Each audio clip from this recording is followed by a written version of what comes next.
I heard the noise long before I saw the people. It started as a low rumble, like distant thunder rolling across the open fields, but it wasn't the weather. It was engines, dozens of them, then doors slamming, laughter, shouting, the kind of chaotic noise that doesn't belong anywhere near my quiet stretch of land on the outskirts of town. By the time I stepped out onto my porch, the view in front of me didn't feel real. Cars lined up along the fence. Trucks parked crookedly on the grass. Tents exploding open like popcorn kernels as strangers hurried to claim their spots. Kids darted between the trees with glow sticks. Someone even dragged a grill onto my pasture. My pasture. My land. The land my wife and I worked on for 15 years. The same land she dreamed of turning into a sanctuary for wildlife before life took her too soon. And right in the middle of the chaos stood Karen. Karen, the HOA president who treated authority like oxygen. Clipboard in one hand, megaphone in the other, sunglasses reflecting the crowd like she was hosting a festival she'd been planning her whole life. She turned to me with a wide, fake smile that had, trouble, written all over it. "Oh, good, you're here," she said, waving her hand like I was late to a meeting she scheduled. "The HOA needed space for our annual community campout. Your land wasn't being used for anything productive, so we decided it was the perfect place." I stared at her, too stunned to speak. 500 people, 500, all stomping across land my wife treated like sacred ground. All assuming they had a right to be here because Karen, who didn't own a single blade of grass on this property, told them they did. I felt anger rise in my chest, hot and sharp. I wanted to shout. I wanted to demand they all leave. I wanted to tell Karen exactly what I thought of her authority and her arrogance. But grief has a strange way of turning your voice silent.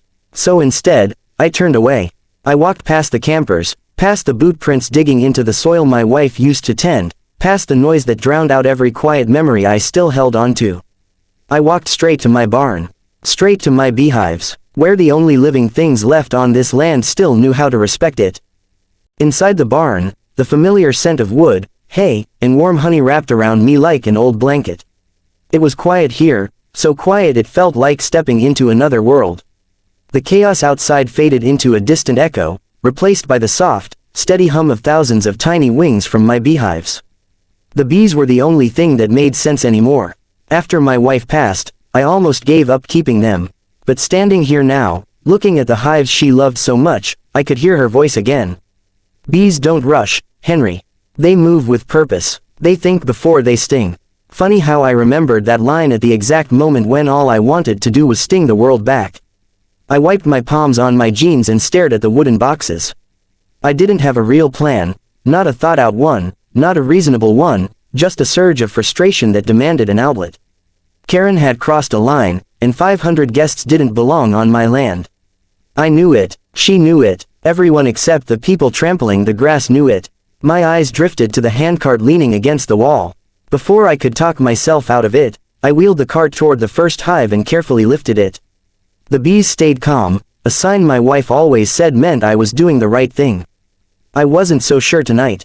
As I began rolling the hives across the field, closer to the campsite, the night air carried with it a mix of murmured conversations and laughter from the campers.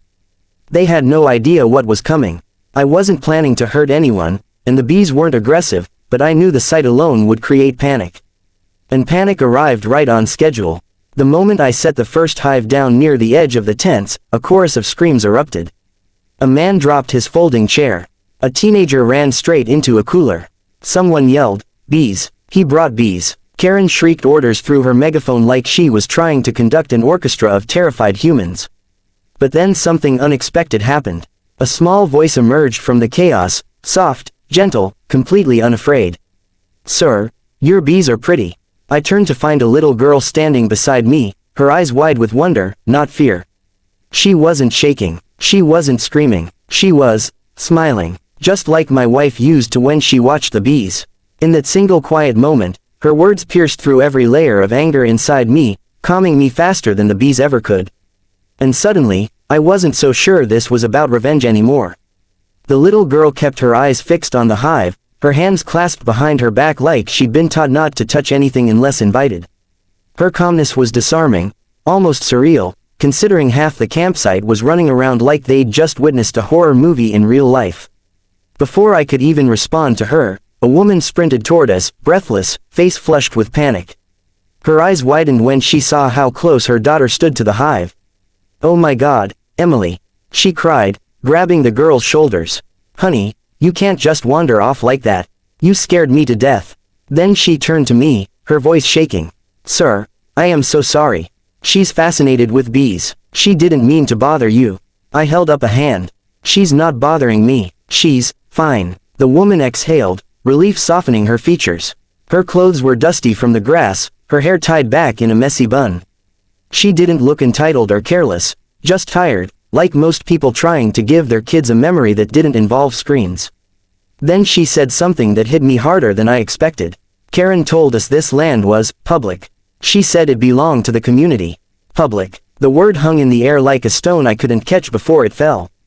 I felt my jaw tighten, my breath shallow. The campers weren't here because they chose my land. They were here because they trusted someone who lied to them.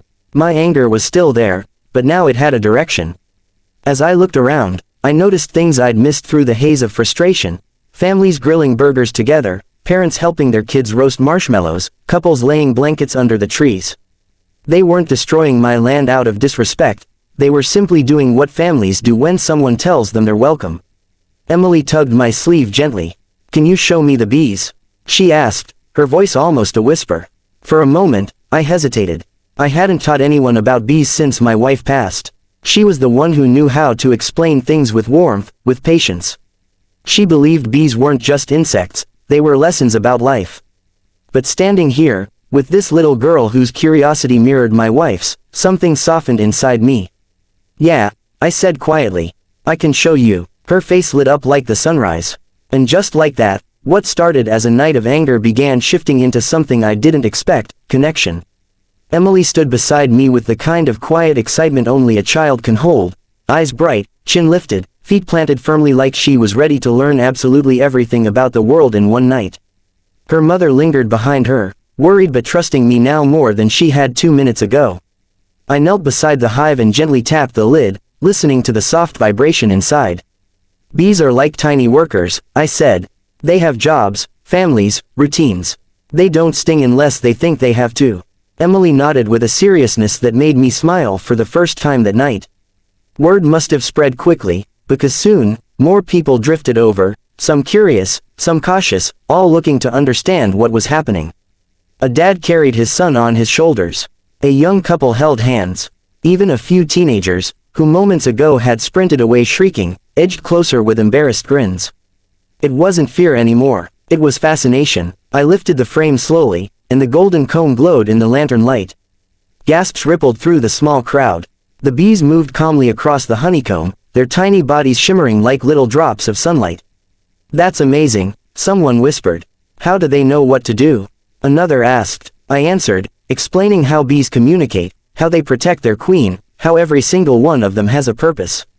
As I spoke, something inside me loosened, something that had been clenched tight since the day my wife died. She used to say bees were nature's reminder that even the smallest creature can create something beautiful. And tonight, they were proving her right. Parents began pulling their kids closer, not out of fear, but to help them listen. 3 men offered to fix the section of fence someone had knocked down earlier. 2 women apologized for the mess and promised they'd help clean before leaving. Strangers who had arrived as uninvited guests were suddenly acting like respectful neighbors. When I glanced up, I saw Karen standing on the edge of the crowd. Her arms were crossed, her lips tight, the megaphone dangling uselessly at her side. She looked like someone watching her authority dissolve into thin air, and she didn't know how to stop it. Then Emily wrapped her arms around my waist. "Your bees make people happy," she whispered. And in that moment, I felt it, warm, unexpected, deeply human. Connection, healing, community I didn't know I still needed. For the first time in months, the land didn't feel lonely.